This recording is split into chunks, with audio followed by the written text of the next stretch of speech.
Dakua goat farm থেকে আমি কৃষ্ণ ডাকুয়া আপনাদের সকলকে আমার নমস্কার ও ভালোবাসা জানিয়ে শুরু করে দিচ্ছি আজকে এই ভিডিওটি। শুরু হয়ে গেল জানুয়ারি মাস, আর জানুয়ারি মাস মানে ভরপুর ঠান্ডা। আর এই ঠান্ডায় ছাগলের দেখা যায় সাধারণ জ্বর, সর্দি, কাশি। নতুন নতুন যে সমস্ত খামারি বন্ধুরা রয়েছেন, আপনারা ছাগলের এই সাধারণ জ্বর, সর্দি, কাশি নিয়ে সমস্যায়, যদি এই মতাবস্থায় বা শুরুর দিকটায় যদি এই সমস্ত ছোট মোটো সমস্যার চিকিৎসা করা না যায়, এর থেকেই শুরু হয়ে যাচ্ছে বড় বড় কঠিন রোগ।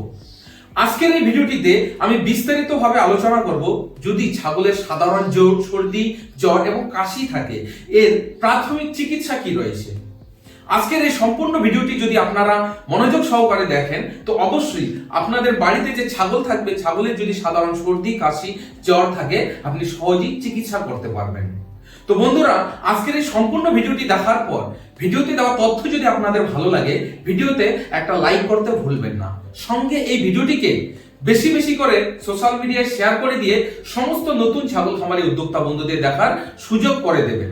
আর যে সমস্ত দর্শক আমার চ্যানেলে নতুন, যদি পশুপালন এছাড়াও পশুদের বিভিন্ন রকম রোগ, তাদের চিকিৎসা এবং মেডিসিন সম্পর্কে জানতে চান, চ্যানেলটিকে সাবস্ক্রাইব করে বেল আইকনটিকে দাবিয়ে রাখবেন। তো চলুন তাহলে বন্ধুরা, এবারে শুরু করে দেওয়া যাক আমাদের ভিডিওটি।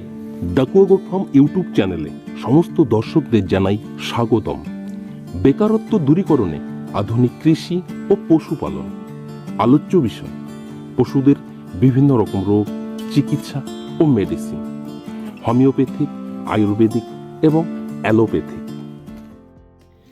প্রিয় পশুপালক বন্ধুরা, আপনারা যারা দীর্ঘদিন ধরে পশুপালন করে আসছেন, আপনারা অবশ্যই জানেন শীতকালে পশুদের টুকিটাকি সর্দি, কাশি, জ্বর প্রায় লেগে থাকে। লক্ষ্য করে দেখবেন শীতকালে কিন্তু প্রায় হঠাৎ হঠাৎ আবহাওয়ার পরিবর্তন হয়। কোনোদিন দেখবেন ঠান্ডাটা বেশি, কোনোদিন কম, আবার কোনোদিন রোদ বেরোচ্ছে, আবার কোনোদিন দেখবেন সারাদিন কুয়াশায় ঢাকা। এর কারণেই কিন্তু ছাগলের ঠান্ডা লেগে যায় খুব সহজেই, এবং ছাগলের নাকে দেখবেন সর্দি, খক কাশি এবং হালকা জ্বর। শীতকালের মধ্যে পশুকে যদি পর্যাপ্ত পরিমাণে পুষ্টিকর জাতীয় খাদ্য দিতে না পারেন, এতে পশুর শরীরের ইমিউনিটি পাওয়ার লো হয়ে যায়। আর পশুর শরীরের ইমিউনিটি পাওয়ার লো হওয়া মানে কি, এই ধরনের সাধারণ ছোটোখাটো সমস্যাগুলো লেগেই থাকে।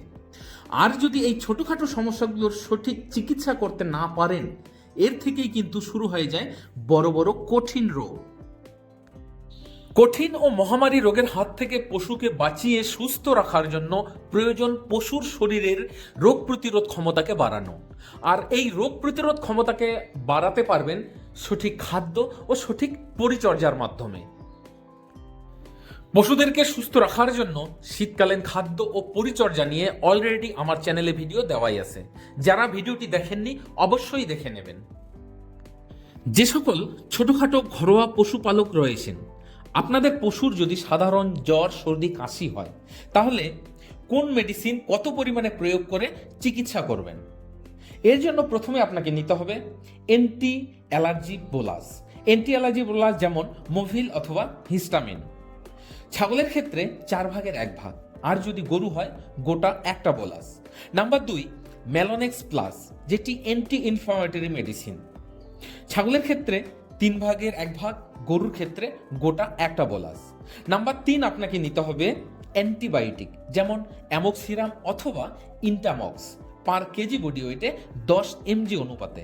এরপরে আপনাকে নিতে হবে প্রোবায়োটিক বোলাস, যেমন ফ্লোরাবোস্ট অথবা বায়োবোস্ট। ছাগলের ক্ষেত্রে হাফ, দিনে 2 টাইম, গরুর ক্ষেত্রে একটা করে দিনে 2 টাইম। নাম্বার 4 এরপরেও আপনাকে ভিটামিন দেওয়াটা জরুরি, যেমন মাল্টিভিটামিন, মাল্টি স্টার অথবা ম্যাক্রো পাওয়ার 5 ml করে সারাদিনে 1 টাইম দেবেন। এই চিকিৎসাটি কন্টিনিউ 3 দিন থেকে 5 দিন অবধি করবেন পরিস্থিতি অনুসারে। যদি প্রথম দিন দেওয়ার পর দ্বিতীয় দিন কমে যায়, দ্বিতীয় দিন এবং তৃতীয় দিন কমপ্লিট করার পর ছেড়ে দেবেন। আর যদি তৃতীয় দিনের পরেও মনে হয় আপনার পশু এখনো অসুস্থ আছে, তাহলে কন্টিনিউ 5 দিন রাখবেন চিকিৎসা। পশুটির চিকিৎসা সময়কালে পশুর আলাদাভাবে পরিচর্যা নেবেন, তার খাবার দাবার দিকটা লক্ষ্য রাখবেন এবং পশুকে ঠান্ডা লাগতে দেবেন না। প্রিয় পশুপালক বন্ধুরা, কেমন লাগলো আমার আজকের এই ভিডিওটি অবশ্যই কমেন্ট বক্সে কমেন্ট করে জানাবেন। আরও যদি অন্য কোনো বিষয়ের ওপর ভিডিও দেখতে চান, সেটাও কমেন্টে লিখতে পারেন। এর পরবর্তী ভিডিওতে ছাগলের সাধারণ সর্দি কাশি জ্বরের হোমিওপ্যাথিক চিকিৎসা নিয়ে আমি আলোচনা করব। প্রিয় দর্শক বন্ধুরা, আজকের ভিডিওতে আর সময় নিচ্ছি না, এখানেই বিদায় নিয়ে নিচ্ছি। পরবর্তীতে নতুন আরেকটি কন্টেন্ট নিয়ে আপনাদের সামনে হাজির হব। ততক্ষণে আপনারা সকলে ভালো থাকুন, সুস্থ থাকুন। জয় হিন্দ, জয় ভারত।